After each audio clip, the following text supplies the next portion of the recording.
जय माता दी आप सभी को। आप सभी ने हमारे चैनल पवित्र पीयूष और पीहू में इतना प्यार दिखाया, उसके लिए बहुत-बहुत धन्यवाद। आपने हमारे चैनल को सब्सक्राइब किया, उसके लिए भी बहुत-बहुत धन्यवाद।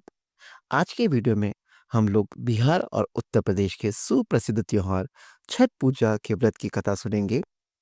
हमेशा हमेशा की तरह जिन लोगों ने हमारे चैनल को सब्सक्राइब नहीं किया है, तो प्लीज़ मेरे चैनल को सब्सक्राइब कर दें और हम आज की कहानी शुरू करते हैं। छठ पूजा व्रत कथा। यह कथा पांडव पुत्र यानी महाभारत काल के समय से प्रारंभ हुई है, जिसके अंदर श्री जन्मा जी ने वैशंपायन से सवाल किया। दुरात्मा दुर्योधन द्वारा कपट रूप जुआ से परास्त पांडव जब वनवास के लिए भेजे गए, तो जंगल में जाकर उन्होंने क्या किया? वैशंपायन जी ने कहा, हे जन्मेजय, सुनो। वे पांडु के पुत्र पांडव अत्यंत दुख सागर में डूबे हुए थे और वनवास के लिए घोर जंगल में जाकर दुख और चिंता से चिंतित होकर वन में निवास करने लगे। वहाँ फल फूल खाकर पृथ्वी तल में शयन करते थे। केला और भोजपत्र का वस्त्र पहनकर दुख से दिन काटने लगे। राजकन्या सुख भोगने वाली पतिव्रता धर्म को पालती हुई द्रौपदी भी पत्नियों के साथ वन चली गई थी। जिस स्थान पर द्रौपदी सहित पांडव थे, वहां पर वे ब्रह्मवेत्ता 88,000 मुनि लोग पहुंच गए। अर्थात जहां पर पांडव और द्रौपदी रुके हुए थे, वहां पर ब्रह्मवेत्ता तपोरूप के अंदर 88,000 मुनि लोग ऋषि मुनि वहां पहुंच गए थे। ऋषियों को आते हुए देख करके महाराज युधिष्ठिर अत्यंत चिंता से घबरा गए। उन्होंने सोचा कि अब इन महात्माओं को मैं भोजन कैसे कराऊंगा। जब युधिष्ठिर को ये चिंता हुई, तो उनके मुख की चिंता देख करके द्रौपदी बहुत दुखी हुई, बहुत व्याकुल हुई।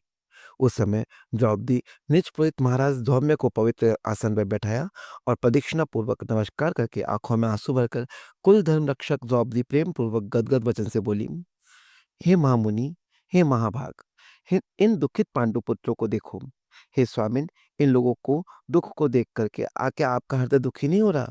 क्या आपको निराशा नहीं हो रही है?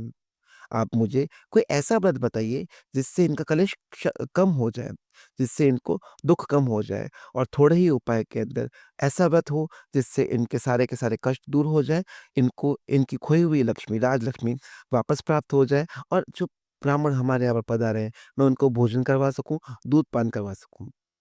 हे महाभाग, ऐसा कोई उपाय बताएं। द्रौपदी के वचन सुनने के बाद वैशंपायन जी ने जन्मेजय जी से कहा, ब्राह्मणों में श्रेष्ठ महाराजा धौम्य जी प्रसन्न होकर मुहूर्त मात्र ध्यान स्थिति होकर द्रौपदी से बोले, हे पांचाल पुत्री, एक उत्तम व्रत को बताता हूँ, जिस व्रत को पूर्व समय में नाग कन्या के उपदेश से सुकन्या ने किया था। हे महाभागे, स्त्रियों के साथ तुम अनेक विघ्नों को शांत करने वाले रवि षष्ठी का व्रत करो। द्रौपदी ने पूछा, हे महाराज, आपके द्वारा ये जो व्रत बताया गया है, उसकी विधि क्या है? इस व्रत में किसका पूजन किया जाना चाहिए? ये नाग कन्या कौन थी? और ये व्रत उत्तम कैसे है, मुझे बताइए। हे महाभाग, वह सुकन्या अताश्य रूपी व्रत करने वाली कौन थी? हे शरणागत, मेरे इस संशय का आप निवारण कीजिए। द्रौपदी के प्रश्नों को सुनकर धौम्य जी ने उत्तर दिया, हे देवी, सतयुग में एक शरियाती नामक राजा थे, जिनकी 1,000 स्त्री थी। उन 1,000 स्त्रियों में से उनको सिर्फ एक ही कन्या कन्या प्राप्त हुई थी। उसके अलावा उनका और कोई संतान नहीं थी। अर्थात वह कन्या अपने पिता को बहुत ही प्रिय थी। उसके आने से उसके पिता के घर में वृद्धि को प्राप्त होने लगी। जब कुछ समय बीत गया, तो वह कन्या चंद्रवत मुख, सुंदर कमल नयनी अवस्था को प्राप्त हुई। बाल्यावस्था से ही वह कन्या अपने पिता को प्राण के समान प्रिय थी।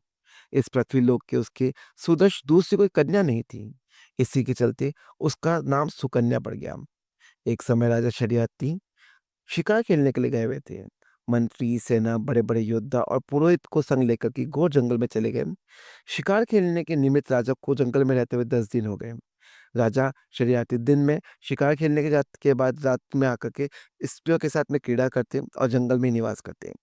एक समय सखियों के साथ सुकन्या फूल लेने के लिए जंगल में पहुंची। वहां चयन मुनि का स्थान था।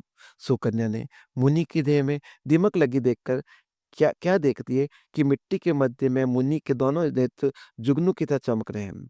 उसने विस्मित होकर उनकी दोनों आंखें फोड़ दी। तब मुनि के नेत्रों से रुधिर की धारा बहने लगी। वह चकोरक्षी सुकन्या फूलों को लेकर सखियों के साथ घर चली गई। मुनि के नेत्र सुकन्या द्वारा जो फोड़ दिए गए थे, इससे राजा और सेना का मलमूत्र आदि सब बंद हो गया और सभी ने हाहाकार करना शुरू कर दिया। जब 3 दिन और रातें व्यतीत हो गई, तो व्याकुल होकर अपने पुरोहित से राजा हे ने पूछा, हे मुनि, किस लिए हमारा मलमूत्र बंद हो गया है? क्या आप देवी दृष्टि देखकर मुझे बताएंगे?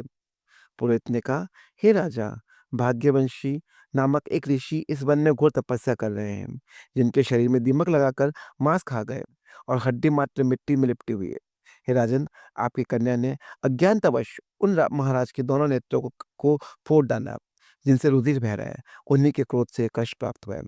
हे राजन, अब आपको उन्हें प्रसन्न करना होगा, अपनी कन्या को नहीं दे दीजिए। कन्या दान से यह मुनि चैन भी प्रसन्न हो उठेंगे। पुरोहित के वचन सुनने के पश्चात राजा श्रेयाती सुकन्या को अपने साथ लेकर ऋषि के पास गए और जल छोड़ने पर हड्डी मात्र के दर्शन हुए। नेत्रहीन ऋषि को देखकर राजा बोले, हे प्रभु, मेरी कन्या से अनजाने में ये अपराध हो गया है, जिससे आपके नेत्र फूट गए हैं। हे मुनिवर, आपकी सेवा के हेतु हम अपनी कन्या को सौंप रहे हैं, जिससे आपको कष्ट न हो। राजा के वचन सुनकर ऋषि जी बड़े प्रसन्न हो गए और उसी समय राजा शरियाती ने सुकन्या को ऋषि के लिए दान कर दिया। राजा से कन्या पाकर मुनि अति प्रसन्न हुए और उनका क्रोध शांत हो गया। तब राजा को मलमूत्र हुआ और सेना सहित प्रसन्न चित्त राजा अपने देश को चल दिया। वहाँ सुकन्या नेत्रहीन राजा की सेवा करने लगी। सुकन्या कार्तिक मास के में एक दिन जल हेतु पुष्करणी यानी छोटे तालाब में गई। वहां उसने अनेक आभूषणों से युक्त नाग कन्या को देखा। श्री कश्यप जी ने यज्ञ मंडप में सूर्य भगवान का पूजन करती हुई नाग कन्या को देखकर सुकन्या धीरे से उनके पास गई और पूछा कि हे महाभागे, आप क्या करती हैं? किस कारण यहाँ पर आई है? सुकन्या के इस वचन को सुनकर नाग कन्या बोली, हे साध्वी, मैं नाग कन्या हूँ। व्रत धारण कर कश्यप जी के पूजनार्थ यहाँ आई हूँ। सुकन्या बोली, इस व्रत और पूजा का क्या प्रभाव है और क्या फल है? इसकी पूजा की विधि क्या है? किस महीने में, किस तारीख को इस व्रत को करना उत्तम होता है?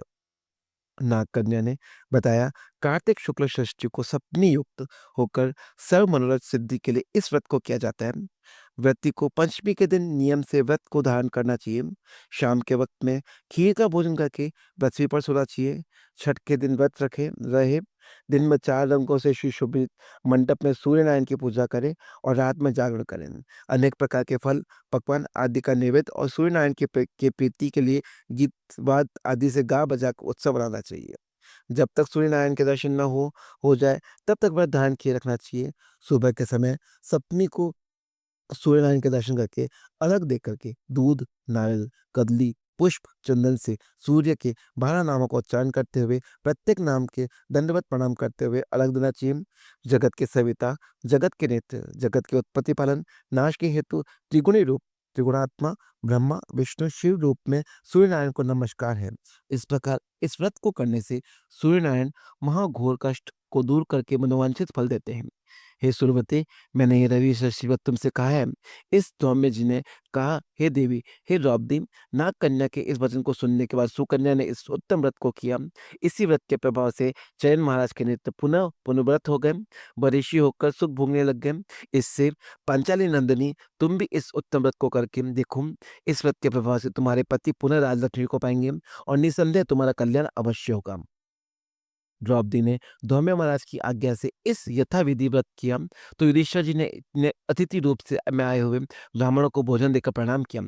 वैशंपायन जी ने कहा, हे जन्मे जी, धौम्य जी से इस उत्तम व्रत को जानने के बाद द्रौपदी ने इससे किया और इसके प्रभाव से द्रौपदी पांडवों के साथ पुनः राजलक्ष्मी को प्राप्त हुई। जो भी स्त्री इस पुनीत व्रत को करेगी, उसके समस्त पाप नष्ट हो जाएंगे। सुकन्या की तरह पति सहित सुख प्राप्त करेगी। इस व्रत का विधिवान उद्यापन करें। विधि विधान से प्रत्येक साल व्रत करके कथा को सुने, ब्राह्मणों को दक्षिणा दें तथा उनका मनोरथ सिद्ध हो जाता है। जो भक्ति भाव से इस कथा को सुनता है, उसे पुत्र, पौत्र, धन, संपत्ति तथा अक्षय सुख प्राप्त होता है। इस प्रकार कथा को सुनकर सूर्यनारायण को अर्घ देकर नमस्कार करते हुए श्रोताजन निज निज अपने घर जाते हैं। अर्थात इस कथा को करने से सभी को सारे सुखों की प्राप्ति होती है। बोलिए छठी मैया की जय, बोलिए छठी मैया की जय। अगर आपको हमारा वीडियो पसंद आता है तो प्लीज़ इसे लाइक करें, शेयर करें और कमेंट में जय मैया की लिखना ना भूलें। जय माता दी। और हमारे चैनल को सब्सक्राइब करना ना भूलें। जय माता दी।